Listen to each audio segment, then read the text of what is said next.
हुड्डा साहब को बोलने से पहले अपने बारे में सोचना चाहिए। जब कांग्रेस के अंदर पूरी दहशत है, पूरा भय बना हुआ है और किसी को भी बोलने की वो इजाज़त नहीं देते हैं। कांग्रेस हमेशा हिंदू विरोधी रही है। सर, आज सिविल एविएशन मिनिस्टर से आपकी मुलाकात हुई है, किन किन मुद्दों पर हुई है और क्या क्या निकल कर सामने आया है? आज civil aviation minister of India Kinjarapu Ram Mohan Naidu ji से मेरी मुलाकात हुई है। मेरे विधानसभा में अम्बाला छावनी में प्रधानमंत्री नरेंद्र मोदी जी की बहुत महत्वाकांक्षी योजना उड़ान के तहत एक एयरपोर्ट मंजूर हुआ था। वो बनकर बिल्कुल तैयार हो गया। वो उसमें सारा बाकी सामान लग गया।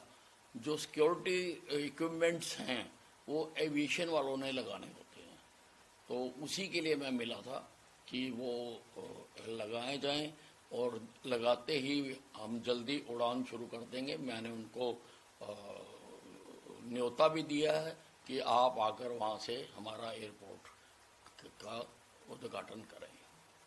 क्या भरोसा दिलाया गया? नहीं, बिल्कुल। उन्होंने कहा, उसी वक्त स्टाफ बुलाकर उन्होंने कह दिया था कि इमीडिएटली जो सारी फॉर्मेलिटीज हैं वो हम पूरी करते हैं।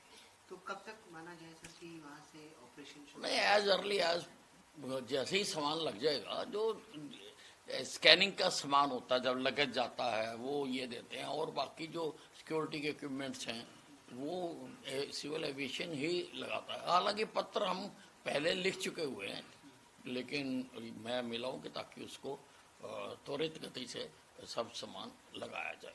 सर, आज बड़ा सम्मेलन है बिजली मंत्रियों का। सभी राज्यों के जो बिजली मंत्री हैं वो दिल्ली पहुंच रहे हैं। हाँ जी, हाँ जी, हाँ जी। किस तरीके का सर सम्मेलन है? क्या प्रदेश के को लेकर बातचीत होगी बिजली संबंधित? नहीं, उसमें सारा जो बिजली की जो लागत है उसको कम करना और जनरेशन बढ़ाना आदि मुद्दों पर चर्चा होनी है। उसमें मेरे अधिकारी गए हैं, मुझे कहीं और जाना है, इसलिए मैं उसमें नहीं जा रहा हूँ।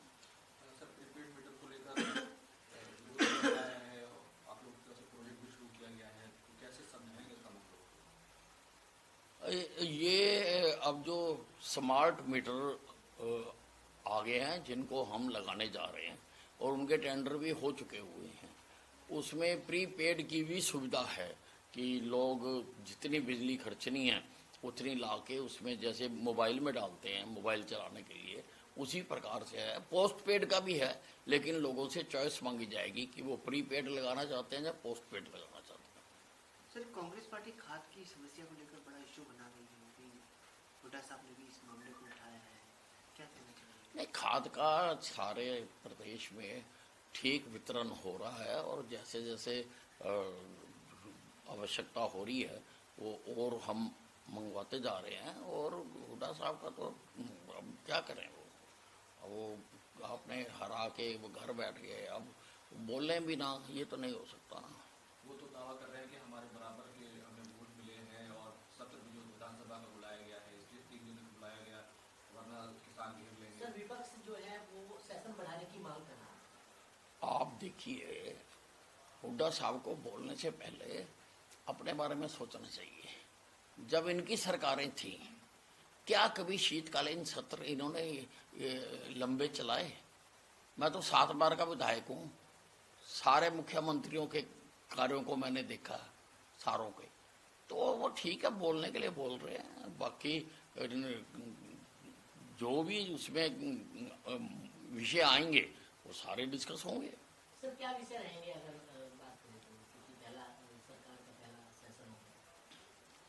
नहीं, कुछ विधायक आएंगे उसमें, जो हमने कुछ अनाउंसमेंट्स की हुई हैं उसके बारे में विधायक आएंगे और महामहिम राज्यपाल का अभिभाषण होगा और उस पर चर्चा होगी और उसके ऊपर चर्चा करते हुए भी सब अपनी बात कह सकते हैं। कांग्रेस के नेता हैं मुकुल शर्मा, उन्होंने चंडीगढ़ में प्रेस कॉन्फ्रेंस की है। उन्होंने सिर्फ इतना कहा था टीवी डिबेट में कि नेता प्रतिपक्ष भूपेंद्र सिंह हुड्डा नहीं बनेंगे। कांग्रेस ने उनको बर्खास्त कर दिया है।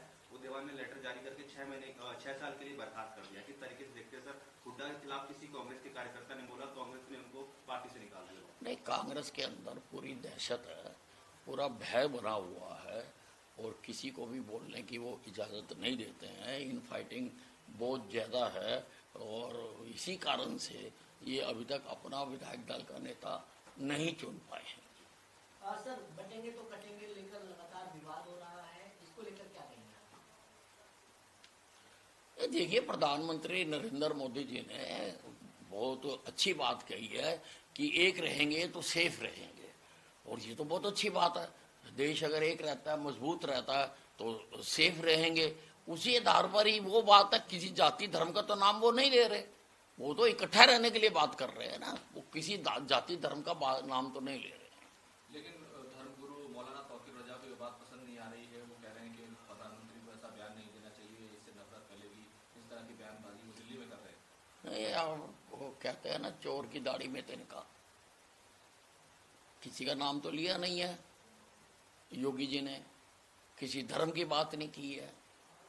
उन्होंने खाली यही कहा है कि अगर बटेंगे तो कटेंगे, तो किसी को क्यों तकलीफ हो रही है? अच्छी बात है।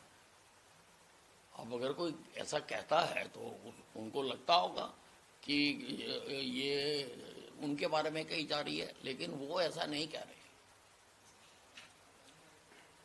Thank you. बस पूछ लो। अध्यक्ष मल्लिकार्जुन खड़गे वो इशारों में उत्तर प्रदेश के मुख्यमंत्री योगी आदित्यनाथ पर निशाना साध रहे हैं कि गेरुए कपड़े पहनते हैं, सर पे बाल नहीं होते और धर्म की बात करते हैं, जातिवाद फैलाने की बात करते हैं। उन्होंने एक नसीहत भी दी है योगी आदित्यनाथ को, यदि आपको राजनीति करनी है तो सफेद कपड़े पहनिए, वरना बीजेपी हाईकमान से उन्होंने अपील की है, रिक्वेस्ट की है कि ऐसे नेताओं को राजनीति से मतलब हटा देना चाहिए, उनको खुद ही राजनीति से अलग हो जाना चाहिए यदि उनको साधु बनना है। कांग्रेस हमेशा हिंदू विरोधी रही है। हिंदू संस्कृति, हिंदू संस्कार, हिंदू विचार का हमेशा इन्होंने विरोध किया है। भगवा वस्त्र हिंदुइज्म में बहुत पवित्र पावन वस्त्र माना जाता है और भगवे का विरोध करना ये उचित बात नहीं है। दिन जब चढ़ता है तो आकाश में भगवा रंग ही नजर आता है। मुझे लगता है कांग्रेसी देर से उठने के आदी हैं, उन्होंने कभी सूरज चढ़ते हुए देखा नहीं है। देर से उठने के आदी हैं तो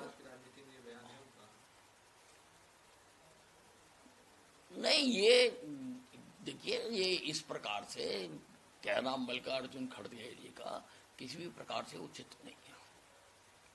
सर, महाराष्ट्र और झारखंड में चुनाव है, वोटिंग नजदीक है, क्या लगता है सर किस तरीके का माहौल दोनों राज्यों में देखते हैं? क्योंकि हरियाणा से भी कई बड़े नेता प्रचार के लिए अलग अलग राज्यों में जा रहे हैं सर, महाराष्ट्र और झारखंड। देखिए, महाराष्ट्र हो या महाराष्ट्र हो या झारखंड हो, जहां जहां भी चुनाव होंगे वहां से भारतीय जनता पार्टी जीतेगी, क्योंकि नरेंद्र मोदी जी ने राजनीति की दिशा बदल दी। जिस प्रकार से पुराने चुनाव होते रहे, पुरानी पार्टियां, पुराने लीडर वादे, नारे, घोषणाएं करके लोगों की वोटों को हरते रहे, मोदी जी ने विकास की राजनीति शुरू की है। मोदी जी ने कहा है कि 2047 तक विकसित भारत बनाएंगे। आज से पहले तो कोई प्रधानमंत्री सोच नहीं सका। जवाहरलाल नेहरू जी ने नहीं सोचा, इंदिरा गांधी जी ने नहीं सोचा, राजीव गांधी ने नहीं सोचा, मनमोहन सिंह ने नहीं सोचा कि विकसित भारत बनाएंगे। हमारे से बाद जो देश आजाद हुए वो भी विकसित हो गए, विकसित देशों की श्रेणी में आ गए, लेकिन कोई सरकार, कोई पार्टी, कोई नेता इस मुद्दे को नहीं कह सका। प्रधानमंत्री नरेंद्र मोदी जी ने कहा है और आज हर प्रदेश का आदमी भी इस मुद्दे के साथ चलना चाहता है। वो भी चाहता है कि हमारा प्रदेश भी इसके साथ चले और हम नरेंद्र मोदी के साथ कदम ताल करते हुए आगे बढ़ें, ताकि सारा देश और हमारा प्रदेश भी विकसित प्रदेश बने। आजाद हुए 100 साल होने जा रहे हैं और आज भी मूलभूत सुविधाओं के लिए लोग तरस रहे हैं। मोदी जी ने कदम उठाया है कि लोगों को सारी सुविधाएं मिले, तो किसी प्रदेश में हो। हरियाणा में भी जो चुनाव हुआ, हरियाणा में भी इसका बहुत ज्यादा असर रहा। वो किसी भी प्रकार से कांग्रेस के विपक्षियों के बातों में लोग नहीं आए और लोग विकास के नाम पर लोगों ने वोट दिए है, क्योंकि लोग चाहते हैं कि हमारा प्रदेश भी पूरी तरह से विकसित भारत का अंग बन सके।